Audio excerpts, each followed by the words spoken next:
Parfois, je me pose 1001 questions. Qu'est-ce que Dieu a mis dans une femme? Pourquoi la femme est la cible de l'ennemi?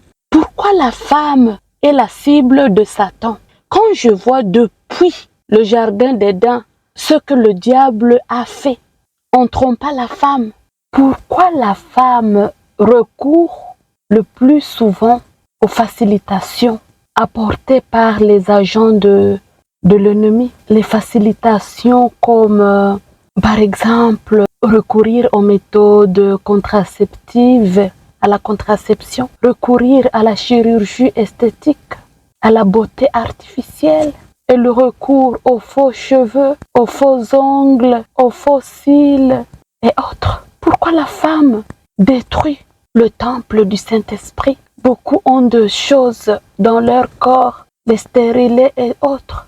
Pourquoi la femme est souvent la cible de l'ennemi? Parce qu'il a vu, parce qu'il sait que depuis la création, la femme a une puissance, la femme est exceptionnelle, raison pour laquelle il cible, il guette. Donc, il y a quelque chose que Dieu a mis dans la femme.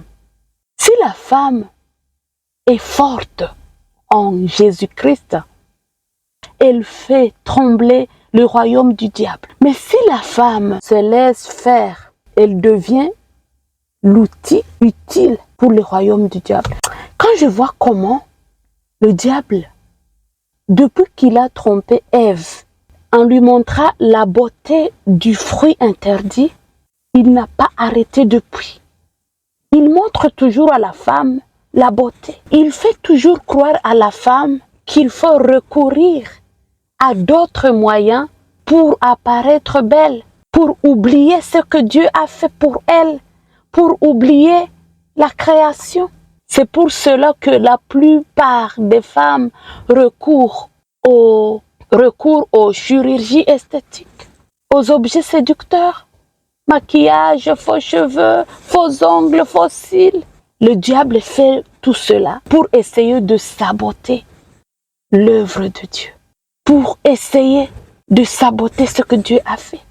Mais Dieu a dit qu'il ne laisserait pas quelqu'un d'autre prendre sa gloire. Le diable a déjà échoué. Et celui qui a échoué, il a souvent beaucoup de choses. Il est déjà vaincu depuis Golgotha. Donc, à nous les femmes d'être vigilantes, d'être intelligentes pour discerner c'est quoi la volonté de Dieu. Ne nous conformons pas au siècle présent, mais soyons transformés par le renouvellement de l'intelligence pour connaître la volonté de Dieu. Femmes, réveillez-vous. Femmes, réveillons-nous pour la gloire de notre Dieu.